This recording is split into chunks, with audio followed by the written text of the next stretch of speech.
So thank you everyone for joining us for our rapid growth session with Carey Houston of 321 Growth Academy.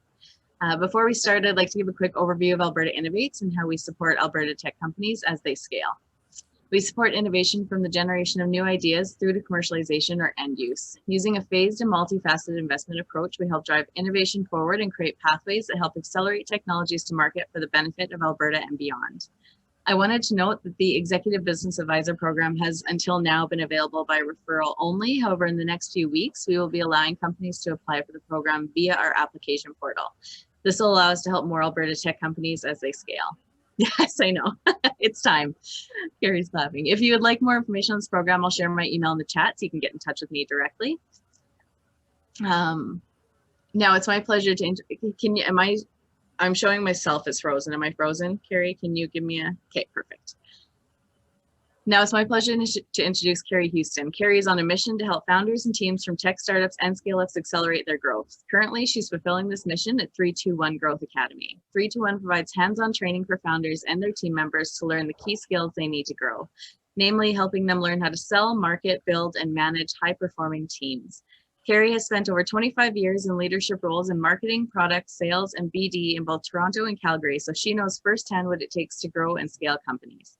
Carey is equally passionate about building and fostering a thriving tech ecosystem to support these companies. She's an active participant in the local community, a volunteer mentor, and a member of the A100. I will let Carey take it from here to talk about her lessons learned from coaching 280 companies at 321 Growth Academy. Please note I will be muting all participants, so Carey, you will. Ready? Hello. Hey. I missed the last bit of that, Dana. You're muting all the participants, so I will be. You will need to unmute. I did it. Okay. Okay. Awesome. Oh, see? Well, hello, everybody. Hope everybody's doing well and surviving all these crazy COVID times. And first of all, a big thanks to Dana and the team at Alberta Innovates for having me join the gang today. Looking forward to it. So what I was going to talk about was, as Dana mentioned at 321, we've worked with, we started in early 2017, and since then we've worked with 280 companies from across Alberta and a little bit outside of Alberta. And so we've learned a lot. So I've learned a lot in my career, but we've also learned a lot from working with lots of folks like you guys. So today was really about sharing some of those lessons and seeing if some of this resonates with you. So if I can share my screen here, which I can, awesome. Okay. Hopefully you guys can see that. Give me a thumbs up if you can see that okay. Awesome. Okay, so today we're going to talk about some of the lessons around that we've learned at 321 from working with so many awesome Alberta startups and scale-ups. Because as you guys know, the way, as you start to tackle your company growth, things don't always go as planned, and so today we're going to share some, we'll talk a little bit about, kind of who we are at 321, what we do, some common sales challenges, and then we're going to leave lots of time for some Q&A. Okay, so there's probably lots of familiar faces. I'm already seeing some folks that are well known to me and to 321, but as Dana mentioned, at 321, we're really in the business of helping startups and scale-ups learn how to accelerate their growth. So it's, it's easy, there's lots of great information out there, but it's almost like sometimes there's too much information. And so what we're really trying to do is to help compress the time that it takes for founders or their teams to learn how to grow effectively so that we can see more companies, achieve those levels of growth and get to scale. And we do that, through sales and marketing, and also about like how to build and manage great teams. Okay, so let's dive in. So sometimes problems that we see with sales or growth in general isn't actually about sales and growth. Sometimes there's some underlying, root cause that are a little bit different than what we'd expect. So that's kind of what we're going to talk through today. And I'm going to run through some content. I'll ask everybody, if you don't mind, just so we can stay on time, if you can leave your questions to the end. But if they come to you now, don't hesitate to put them in the chat, and then we'll be able to go back to them as we go through. So one of the most common challenges that we see is like related to growth is that, sometimes our founders don't necessarily build their business on a solid foundation, or they don't have a solid foundation for their growth. You know, they're eager to hit the gas, right? Like, let's go start selling, let's go get some customers, let's drive some revenue. But if you're building your efforts around growth on a foundation that's a little bit wobbly, it's not unexpected that we're not going to get the results that we need, or we're not going to see things happen as quickly as we'd expect. And so when it comes to kind of those foundational elements, I thought I'd just kind of share what some of the most common challenges are. The first one is poor segmentation of the market. So, you know, if we're selling to, say we're selling to energy, well, there's no such thing as the energy market. There's no such thing as the finance market. There's no such thing as, you know, the education market. Every market is kind of comprised of little chunks of, or segments of that market that kind of behave in different ways. And so, and it seems counterintuitive, like we can sell to the whole world, we can sell to the whole market. But in fact, when we're growing, it is more effective. And in fact, it seems counterintuitive, but it's faster when we narrow our focus. So rather than focusing on a big market, focusing on a more tightly defined segment of that market. At 321, we talk a lot about something called your ICP, your ideal customer profile. And so, and again, it kind of goes back to that same message that focusing broad, while it sounds really appealing, is not actually the right answer for very many companies. You know, if you're selling, if you're selling socks on Instagram, maybe, but if you're selling, an innovative technology, you want to be, especially in the early days of your growth, you want to be really specific as to who you're selling and marketing to, because it drives a lot of efficiency. Now you imagine, here's an example. So you imagine, say I have to make 100 phone calls today. I got to go hit, well, I'm not making 100 today, but I probably made 100 this week. So I'm trying to make my number, and I'm trying to think of who I'm going to call. Well, if I call like one bank, and then I call Dana at Alberta Innovates, and then I call Hanif at Cement, and then I call, somebody at Synovus, the conversations that I'm having are so different that it creates a lot of inefficiency. So when you say, I'm going to go sell to every scale up company in Western Canada, by the fifth phone call, I'm in the flow, I'm ready. I know what my value proposition is. I know the solution that they need from me. I know how they buy. I know their price sensitivity. And so you get a lot of efficiency in how you're growing your business when you're really clear on who you're selling to. Another really common challenge is people focus on the launch of their product and not their go-to-market. And so go-to-market is the order in which you tackle those target customers or segments. So it's not the, ta-da, my product's live.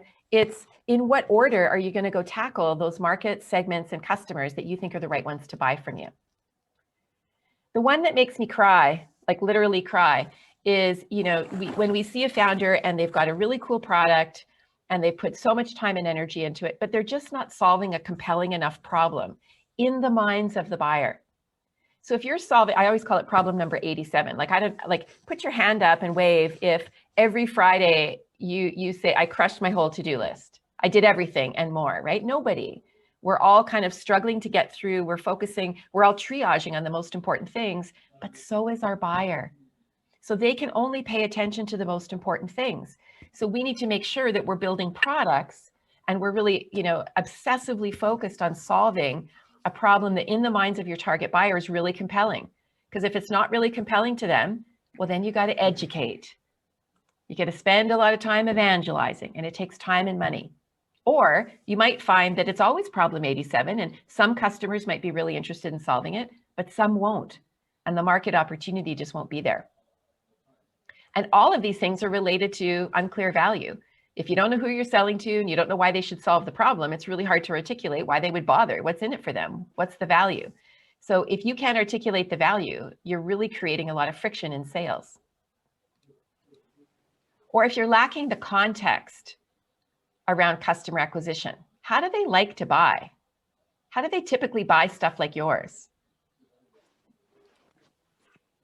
Another one makes me sad is under or mispricing. And the reason is because we often find that the vast majority of folks that we work with are underpricing, leaving a lot of money on the table. And it comes down to, if you know the value that you deliver, you're much better armed to defend a more aggressive price. So, and related to that is also overbuilding the product. Sometimes we see overbuilding where, we are really passionate about solving a problem for a certain customer type. So we go and we spend all of our available capital on building V1. And then if we're wrong, we don't have a lot of runway or time and resources to fix that and pivot and build a V2. Or we underbuild it. Like if you're selling to the enterprise, they're not going to take your MVP and plug it into their architecture. They want to be a little more certain. So you have to really understand how much of the product has to be built in order to sell. Or they skip product packaging.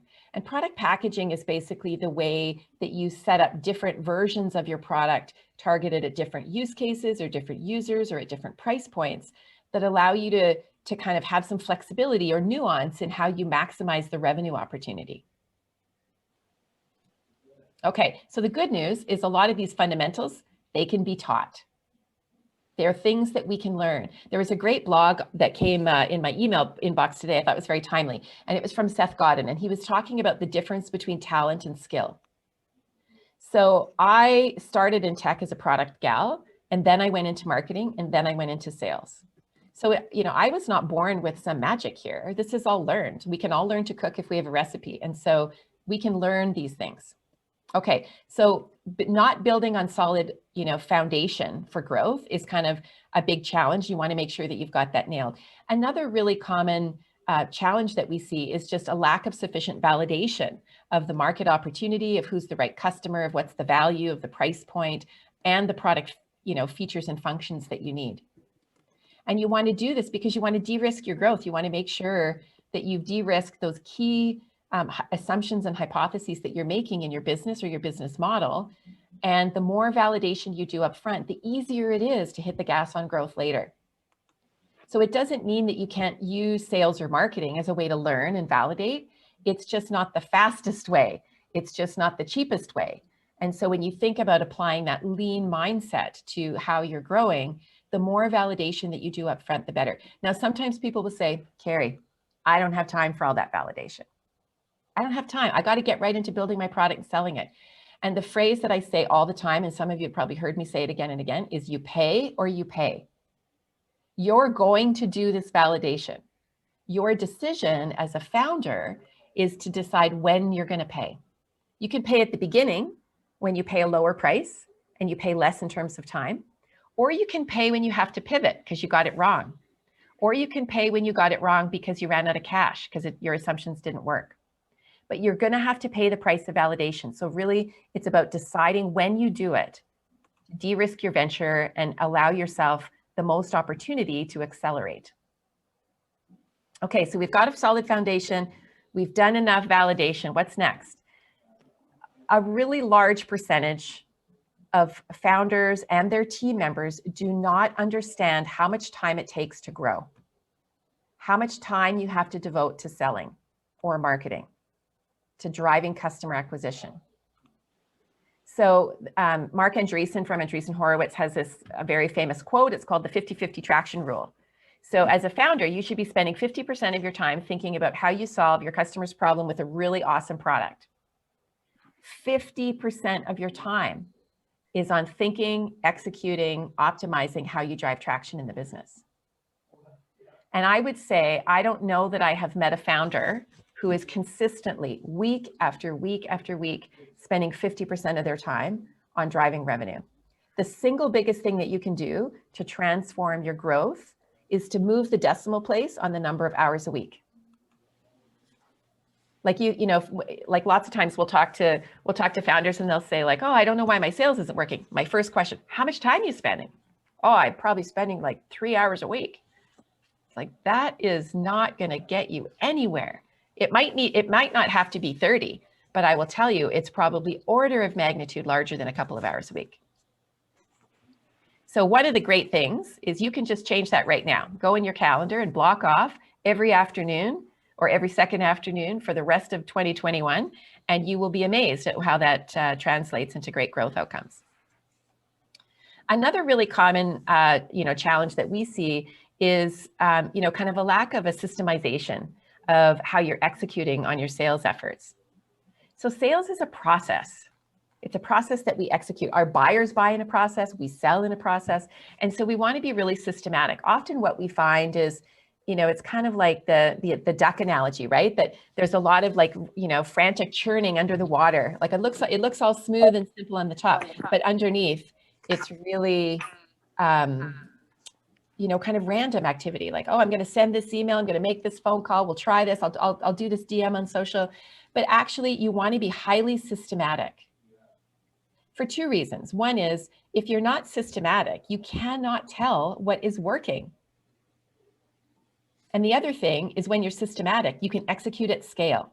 If I have a sales process and it works awesome, I can hire Dana and then now we have 2 people doing it. And then I can hire Savannah and now we have 3 people doing it. But if it's really random and it's all in my head and I never do the same thing twice, I can't hire somebody and have them execute alongside me. And I can't tell if it's working because I never do the same thing twice. And related to that is having an understanding of your numbers.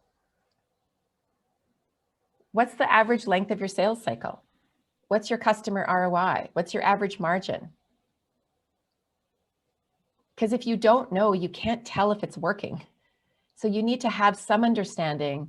We call it growth math. Like, what's your growth math? Like, how many leads does it take you to convert to get to a demo? How many demos does it take you to get to a closed deal? What's your average contract size? What's your churn rate? What's your average lifetime value of a customer? Because once you understand those things, you can optimize the process. You can tell what is working. Sometimes people think sales is like an art, but it's actually a science. So you need to know your numbers and then work the numbers.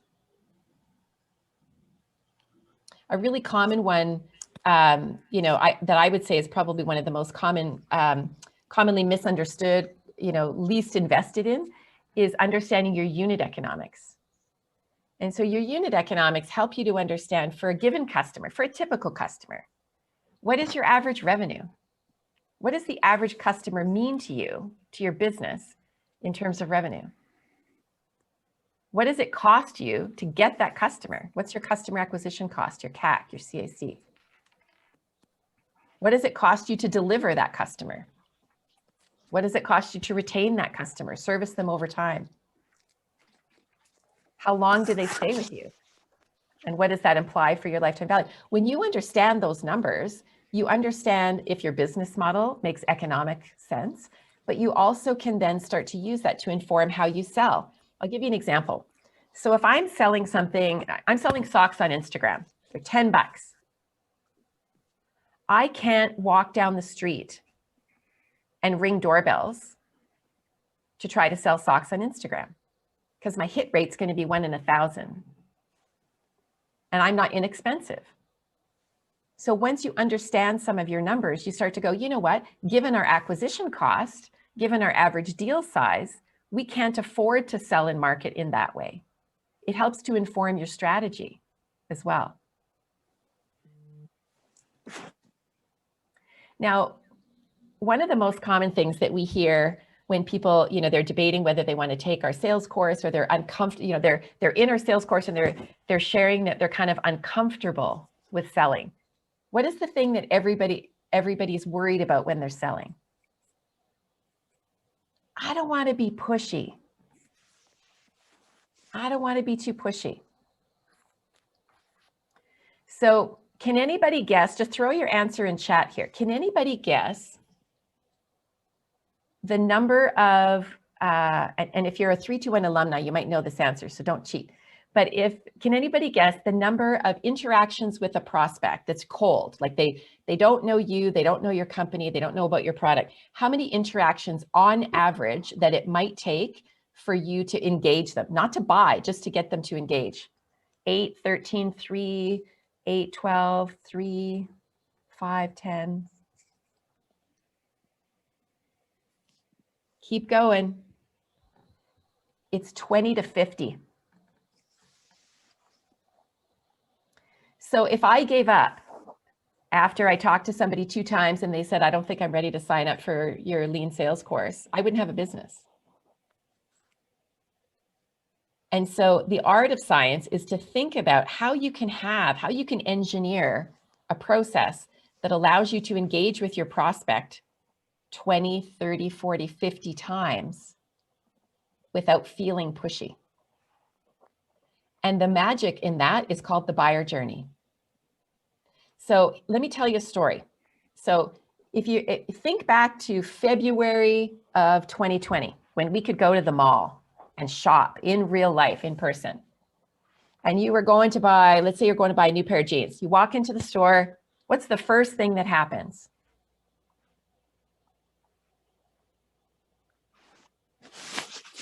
The first thing that happens is there's somebody at the front and they lean in really close and they get in your face and they say, can I help you with something? Right? How can I help you? And what do you say 100% of the time? No, I'm just looking. No, thanks. I don't need any help. Just looking. That is an example of how we all experience the buyer journey and friction in the buyer journey versus the sales process. So when we walk into a store, we might be just looking, or we might know what we want to buy, but we need some help, but we're not just ready in that moment, in our first step into the store. We're not ready for that commission salesperson to jump on. We just need a moment. Give me a sec, people, right? That's how it feels when the salesperson is trying to drag you through your buyer journey. So as buyers, we start off being unaware. We might be unaware of the problem. We might be unaware of solutions. And then we're aware. We're not doing anything about it. We haven't decided to take action. We're just like, okay, I know. Now we're engaged. Okay, I know there's a problem. I'm aware that there's options out there. I'm going to take a look at what I might do. Then I'm deciding. I'm making a decision. Should I buy from store A or store B? And then I've bought the product and I'm using the product. So the buyer goes through this unaware, aware, engaged, deciding, using journey as they make that buying decision.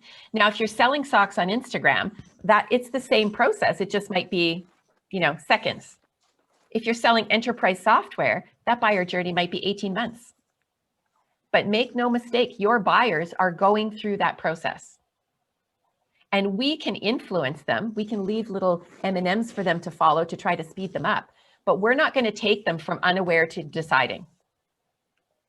Our job in sales is to help support them. Our sales process is built to support the buyer as they go through their buyer journey. It's not to drag them kicking and screaming at a pace that we like. It's to incent them and support them and encourage them so that they are able to move through that quickly, which compresses our sales cycle. So we can't build a great sales process if we don't know how our buyers buy. So when we go into a store, can I help you? What are they doing? They're asking where we're at in our buyer journey. And when they say, no, thanks, I'm just looking, we might be saying, I'm unaware or I'm aware, but we're giving that salesperson a cue, leave me alone because I'm not yet deciding. And when they follow you around and bother you and you leave the store, that's a great example of a sales process that's gone awry. That it's not there to serve the buyer, it's there to serve themselves. And we all know how that feels as buyers. So when you're building your sales process, don't do that. Take some time to develop an insight into the buyer journey that will help you craft a better approach to your sales that not only feels great for your buyer and differentiates you as a salesperson, but also will be more effective in accelerating their ability to go through that buyer journey. Okay, next up, sometimes we think sales is all about sales, and it kind of is. But at 321, we talk a lot about smarketing. Sales, customer success, and marketing are all in the business of customer and revenue acquisition. Everybody's job is to acquire customers and acquire revenue.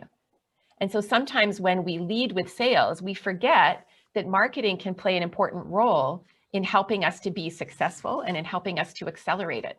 Sometimes marketing can play a bigger role in customer acquisition than you think it does. So don't forget about marketing. Think about Do you have a product or a business model where it makes sense for you to lead with sales? So like often enterprise sales, if you have a technical, highly complex product and you're selling to the enterprise, you often will lead with sales, and marketing is there to kind of support and help. But if you're selling socks on Instagram, if you're selling low cost B2C or B2SMB apps or low cost subscriptions, you might want to lead with marketing because it allows you to have a much more favorable cost of acquisition. And then sales is there to help you build channels and affiliate relationships and so on. So make sure that you're not just looking at sales as a function, but sales as a verb. Customer and revenue acquisition, it's everybody's job. And then we have to execute on that in a lean way, in marketing especially. You know, marketing, like if I had, sadly, if I had $100 for every time I heard a founder say, you know, I'd really like to take your growth marketing course because I just spent $25,000 on V1 of my website and I don't have any more money. We see that a lot. You know, being lean in your marketing is all about taking many small bets, trying many small things to learn what is your formula, to learn what works. What's the content that resonates? What are the campaigns that convert better? How do you learn that? And you learn it by doing many small things fast. And then once you figure out what that formula is, then you add some gasoline on that fire. Then you double down on those strategies where you're proving that they can be successful. And then you work to optimize and get them better and better over time.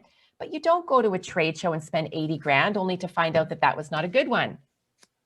You go and you sleep on your friend's couch and you buy the one-day pass and you check it out and then you think about whether you'll go the next year. You don't spend 5 grand a month on Google Ads to go, wow, that didn't work. You spend $100 and then the next day you try again. But like many small bets, because in marketing, in my experience, I've been a VP marketing 4 times. It's not about knowing the answer. It's about learning so that you get to an answer. And the only way you learn is through that experimentation. Often I hear founders say, we have to educate the market a lot. Our prospects don't get it. Well, newsflash, that's on you. That's your job. It's not their job to try to figure you out and figure out where you fit. That's your job. And that's the job of positioning and messaging. Positioning, again, I said I started in tech as a product gal. Positioning is where, positioning for me is kind of that's where there's such enormous value, but almost nobody pays enough attention. Positioning tells the market where you are, who you serve, where you fit. And we all know what it feels like when you buy a product that is not positioned well. Right? You think you're getting a luxury good and it's not, or you think you're getting something cheap and cheerful and it's way expensive. So positioning tells the market, it kind of gives you like a mental shortcut. So when people say, we're like the Uber of pizza delivery, or we're the skip the dishes of the fashion world, that is like positioning. It gives you a mental shortcut. So you say, okay, I kind of understand now. So without knowing everything there is to know about your product or your company, it gives me that little shortcut so I can say, oh, I think I get where you belong. And that helps me to decide very quickly whether I'm a good fit for you and your product is a good fit for me. And then your messaging. So we talked about, you know, all those growth fundamentals. So know your customer, know their value, know the problem that you're solving. If you know those things with certainty and you validated them well, it's much easier to craft messaging that really resonates with me. But when you say, we are the AI, ML enabled Uber of this and the skip of that, and we optimize, and you know, nobody understands what you mean. If I always used to use the, and this was no disrespect to my mom at the time, but I always used to use the language like, the way that I described to my mom how the microwave works, that's the language you use. In marketing, in general, the level that you write for is grade 8, with the exception of when you're selling to a technical audience. But if you're selling on average to a business, you're targeting grade 8, or a consumer, you're targeting grade 8. And often we get so trapped in our buzzwords that we and trying to have sexy messaging that we lose the clarity. So when people don't get it, the first place that you look for is, have I got my positioning right? And is my messaging compelling? Not to you, not to the founder, not to the board, to the customer. They might not want an AI ML enabled Uber of this and Skip of that. They might want a process optimization tool. So use their language, use their words. And when you're thinking about kind of your sales and marketing, your growth in general, you want to factor in your age and stage. Where are you at? If you just launched your MVP, you don't need a VP of sales. If you just launched, your product, you don't need to have, 5 pricing tiers on your website. You don't need to hire a consultant to help you implement HubSpot to automate your sales sequence tomorrow, because you don't have one and you don't know if it works. So as you're growing, you want to think about, what do you need at what stage of your evolution? Often I see founders doing one of two things. They either massively overinvest in anticipation of growth, or they don't invest and they start to grow and then they can't scale that growth, or the growth kind of falls off because they can't keep up, because they don't have the systems and tools in place. So you want to make sure that the investments that you're making in kind of infrastructure around growth and team are appropriate for the stage. And you want to be really analytical about growth. So we talked before about knowing your numbers. So, things like this, your acquisition cost, your average deal size, and so on. But it's not just about knowing them. It's about being really analytical. If I pull this lever, what happens to my customer lifetime value, my acquisition cost, my deal size? If I pull this lever, what happens? And so you want to be experimental, but you want to be highly analytical. You want to use data to help you understand what's working. You want to use data to help you understand where things are stalled. Where are deals getting stuck in your funnel? Where are deals falling out, leaking? Who's performing well? Is Dana outselling Carey? Okay, well then let's look at what Dana's doing. And how do we take what Dana's doing, analyze what Dana's doing, and then deploy those learnings across the whole team so that everybody levels up? So you want to be really analytical. Everybody thinks growth is like this black box and we just experiment and things just happen, but it's actually highly analytical. I would way rather hire a math grad to be a growth person than a general Marcom person to be a growth person. It is about analytics. Another really common challenge we see is that there's no throat to choke. Whose job is it? Oh, we all collaborate. Okay, that's awesome. Whose job is it? So if all your developers showed up every day and said, I tried really hard today and I think tomorrow I could probably write some lines of code.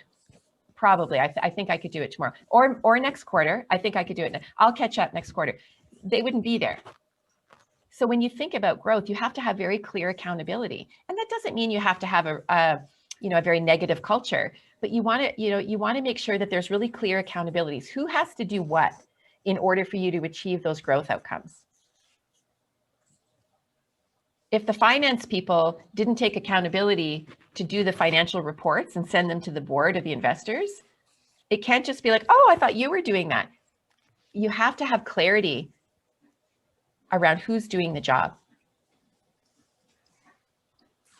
So the good news is these are challenges, but they are things that can be taught. We teach them at 321. There's lots of other options, but we do teach them at 321. We have 2 primary courses. They're really in-depth, super hands-on. You work on your stuff while you're coming along with us. And so I'll pop in the chat later and share some links if you want to learn a little bit more. I'll encourage you also, we are, I'm a bit of an insomniac, so I'm a voracious reader. We read a ton of stuff on sales and marketing and product and growth, and we share kind of what we think are the best gems on our social channels. So encourage you to connect with us on social if you want to tap into that. And then I'm going to stop the share and we can just dive into some questions.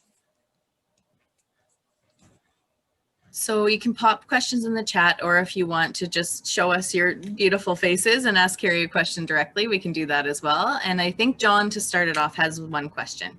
Yes, Awesome. Thank you, Carey. Yeah, thanks for that, Carey. So we had someone submit a question. How much research should you do on your buyer before you open their door? or knock on their door? That's a great question. And so at 321, we have this saying, the answer to every great question is it depends. So if you are selling a relatively low cost, simple transactional product to a, hey, Gail Duncan, I just saw you there. If you're selling a relatively low cost transactional product to a consumer or a small and medium sized business, you're not going to take a lot of time because of your acquisition cost. You cannot drive up that acquisition cost to make your sales process too weighty and costly to execute on. But the flip side is also true. If you're going to go call on the CFO of a Fortune 100 company, you better not be going, so Fred, what do you do here? Like, you better know. And so I think a lot of it depends on who's your customer, what's the nature of your sales cycle, and what will your buyer's expectations be about how much you might know about them before you show up. Okay, thank you. So like, and a great exercise to go through is, I don't know about you guys, but look at your inbox these days. How many of you have seen an enormous growth in the number of unsolicited emails? So I'm not a software company. I've worked in a lot of software. I'm not a software company. And I probably get 10 to 15 a day between LinkedIn and email. Like, oh, can I help you with your QA? And I'm just like, did you look at my profile? Did you look at my website? And so I keep swearing to kind of start getting a little bit sassy about it and start replying with a registration link to my sales and marketing courses. But you know, so I think it depends on who you're selling to. Great question. Thank you. And another one is, what would you suggest for validating your idea? Yeah, great question. So again, I think it depends on, like, the level and depth of your validation will depend on the investment that's required to build the product. So if you're building, you know, a simple consumer app, you might have to validate a whole lot less than if you're going to take $1 million over 6 to 12 months to build an enterprise level software. I would say in validation, often the mistake that I've seen, that I've made the most, is that we validate the product, but we don't validate the problem. Like, how compelling is that problem that we're solving? Is it problem number 1, 2, 3, 4, or is it 10, 15, 87? So first validate the problem. Then I would validate which customer, which market segment, or which target customer experiences that problem most acutely, because they are going to be disproportionately likely to buy from you early. Then I think you want to validate the value. So how much do they care? How much do they gain by solving this problem? What's that worth to them? Because that really helps us understand our numbers. Do we have a business opportunity here that's nice and big and juicy that we want to go after? And then once we know that, then validate the product. But often what we do is, it's like, how do you like my thing? But then they've got customer, like, you know, market segment, customer, problem, value, all wrong. And then that's harder to recover from. So I would start with that. And frankly, those are the easier things. Doing one-on-one customer discovery interviews is the best way to do that. So one of the comments is, what you're saying is to solve the customer's problem first. 100%. There's no business if you don't solve the customer's problem. The exception is, and I'm that person, like, I'll be, 11:30 at night, I can't sleep, and there's some ridiculous, useless product on Instagram, and I'm like, I have to have that, or a luxury product. Like, who needs a $10,000 bag, right? Well, some people do, right? And so there will be exceptions to the rule, but in general, if you are solving a compelling problem, it's very likely you can build a great business around that.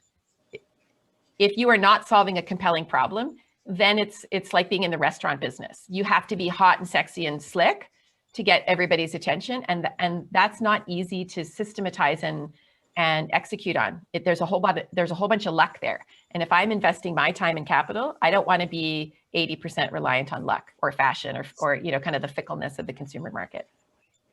Thank you. Another one is, can you speak more about the value of using plain language in your messaging? People tend to assume that simplified language is simple language, that it's dumbed down somehow. Yeah. So how many of you guys have used skip the dishes? So what does it do? Like, just take yourself off mute. What does it do? What does Skip the Dishes do? They bring you food. They deliver food. Right. So do we need to know that they're a two-sided marketplace that No. that aggregate? It's like, I want to get food delivery from restaurants that don't typically deliver. I don't want to eat pizza anymore on Fridays. And so, but I want Thai food, but Thai food, they don't like my local Thai shop, they don't have delivery folks. So that's what they do. So for me, it's very clear what they do. I don't need to know that they use artificial intelligence or machine learning to affect the rankings of which restaurants I see. I don't need to know that they are using data to change my offers and orders. I don't know, like, it doesn't matter to me. I just want my food here and I don't want to eat pizza anymore. And I think it's awesome that when I'm quarantined, I can get a Starbucks latte delivered. That's what I care about. And so the challenge for us is, when we build our companies, so typically we start a company because we have an idea for the solution. I have a thing I want to build, right? I know what the product is in my mind, so I'm going to go build the company. The problem is, it goes back to the buyer journey. If they're unaware, they don't care about your product. I'll give you an example. So at 321, whenever I'm talking to a founder, the first thing I say is, how's it going? How's your sales going? You making your number? Because if they say, yeah, I'm like, okay, bye. Because you know what? You're not my customer. It doesn't mean I can't help you later, but it means if you don't have the problem that I solve, you're not going to care about it. And so you really want your language to be very customer centric. How do they experience the problem? How do they talk about the problem? How do they see the value? Your product is irrelevant until they are at that deciding stage. And we treat the market like everybody's at that deciding stage. All our messaging is geared around everybody's choosing, should I get Uber Eats or should I get Skip? It's like, what you want to do is say, do you want something other than a pizza on Friday? That's the messaging. Do you want to get a Starbucks coffee delivered? Because we can do that for you. That's the message. But your messaging comes from a place of empathy for your buyer, where they're at in their buyer journey and what they need. But often our messaging, we think it's just the sexy jargon-laden way that we describe the product. The product is actually not that relevant. I've had people sign up for lean sales that on the first day, when I was going through stuff saying, this is what we're doing, they were like, I was wondering because I was not actually sure what this is. And yet they bought and they paid and they showed up. They didn't care about like how I developed our methodology. Like they had a problem and they were convinced that we could solve it. So here we are. So your messaging should be problem oriented. It should be agitating. Like, stick a fork in that problem. Let them feel it. Let them feel that problem because it will amplify their perception of it. It will amplify their desire to solve it. And then talk about the product when you've taken them to that deciding stage. Yeah, like how a toddler would explain it, like how my mom would use the microwave. Like if you can't describe to somebody that does not know what you do, you do not have good messaging. Clarity trumps everything other than perhaps brevity. Clarity and brevity trump all in messaging. Excellent. Thank you for that. One more here. Where are we?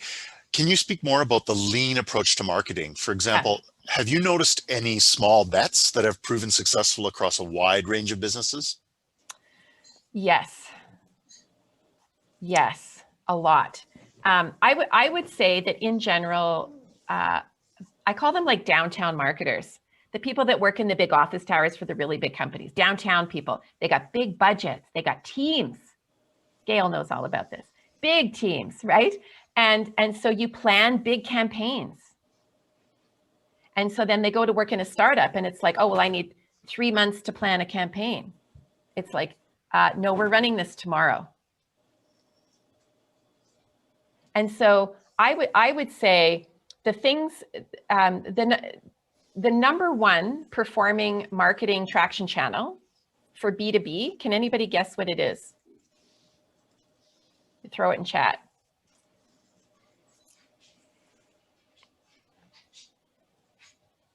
It's not LinkedIn. It's not your website. It's not Twitter. It's not word of mouth.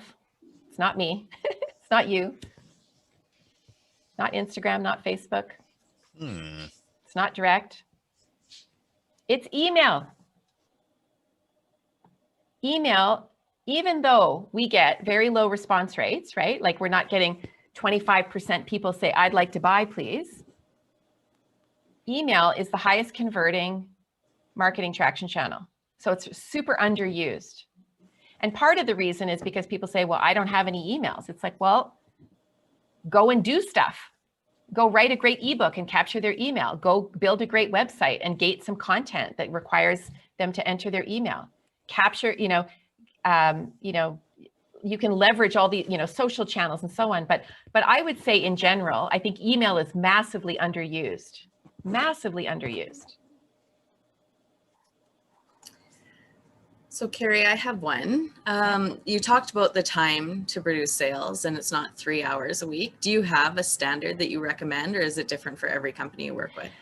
So in our sales course, we have that, we do this exercise. So we get everybody to kind of, set a prospecting activity goal. So how much time do they need to spend prospecting? So they'll be like, I'm going to spend 1 hour a week or 2 hours a week. I'm like, wow, that's awesome. And then we take them through an exercise that says, how much time do you actually need to spend prospecting? And it's like, honestly, it's the moment where everybody weeps. Like we hand out Kleenexes and give hugs, because everybody's like, oh my God. Because if you kind of think about, I need this many customers, and then this is our close rate, and you kind of work all the way back to, so therefore, how many leads do I need? And how many campaigns do I have to run, or how many calls do I have to make to get to that number of leads? Because not everybody says yes. I think you want to go through that math to figure it out. Like don't kind of make an assumption, be systematic. But I would say two things. One is, in general, most people don't like sales. Like I have come to really love it. Like I like Brussels sprouts, I like sales. And so if you don't like sales, the challenge is we, as humans, we don't do the things we don't like to do. That's why we have problems like obesity and people not eating enough vegetables and nobody flosses their teeth. So if you don't like it, the best defense is to do it all the time. So don't set yourself like, I'm going to sell for 8 hours on Friday, because you know what's going to happen on Friday? Oh, well, I can't sell today because boy, I got to work on the website. So instead, get in the habit of selling every day, even if it's 5 minutes. Like even if you kind of say, I'm going to sell 1 hour every day, and then I'm going to sell 3 afternoons a week otherwise. So, but you don't allow yourself to avoid it. But our human response to things we don't like is avoidance. So just know that about yourself. Know that your brain is trying to fool you into not doing it. So fool your brain back and just sell every day. So even if it's an hour, like I would say book an hour every day, and 3 times a week, and then the other 2 days a week, sell at least half a day. And selling isn't like responding to emails. No, that doesn't count. It's kind of like going for groceries doesn't count as cooking time. So if if you need to clean up your email, you need to clean up your HubSpot pipeline, you need to write a proposal. That's not selling time. That's sales administration. Selling time is like finding prospects and dragging them in. So making calls, sending outbound emails, doing campaigns to drive inbound, triaging inbound, responding to inbound.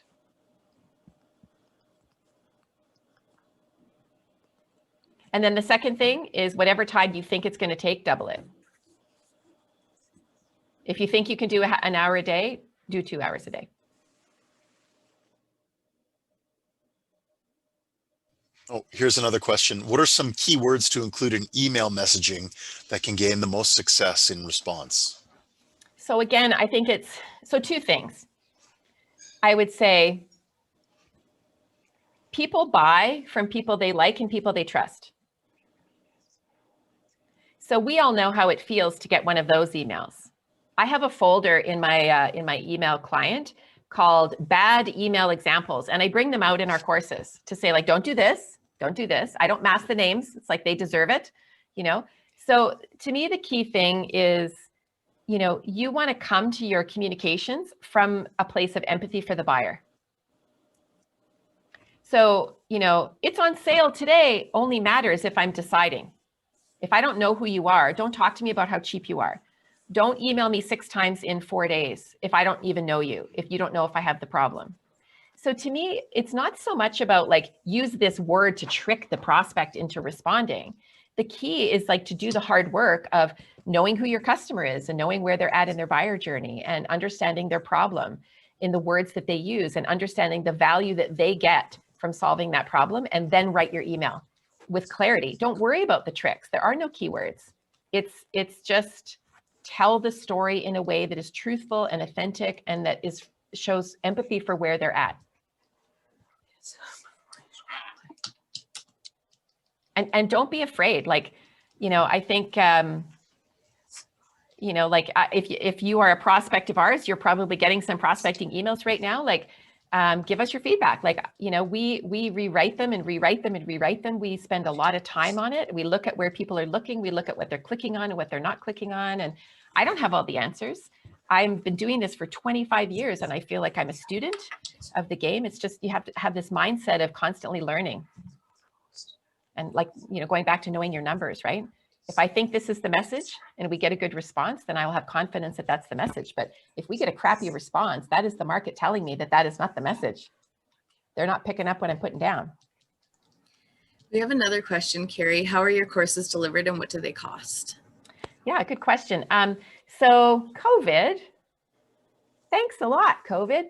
It was a great incentive for us to move our courses online. So we used to deliver them live in Calgary, but now we do them online. So we have a third-party learning platform. So basically the way that they work is you kind of go through you learn some of the key concepts online with some videos, but there is no passive learning at 321. You learn in your business. That's how you learn. So every chapter has an exercise where you apply that learning in your company. And then we get together once a week as a group, because we also believe in cohort learning. Like, we learn a lot from each other. So we get everybody together and then we have discussions and we share, I might be like, hey, Gail, will you share your sales prospecting script? John, share your email. Jordan, show me what you've got here. And so we all learn from each other. So it's kind of this collaborative cohort experience once a week. And the price varies, but I think I should know this, $12.99, $13.99 for one seat. And then the second person from your company is $400, because if you have a co-founder, it's high value to do it together, especially as you go through some of the elements of your strategy and your business model. And I'll pop up the links in the chat if anybody's interested in learning a little bit more.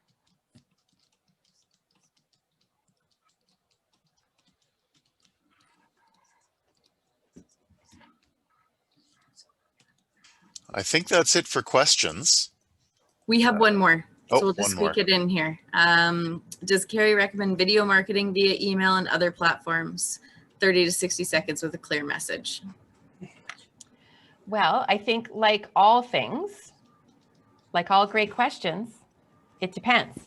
It depends on your buyer. So if I was selling to, let me think, if I was selling to,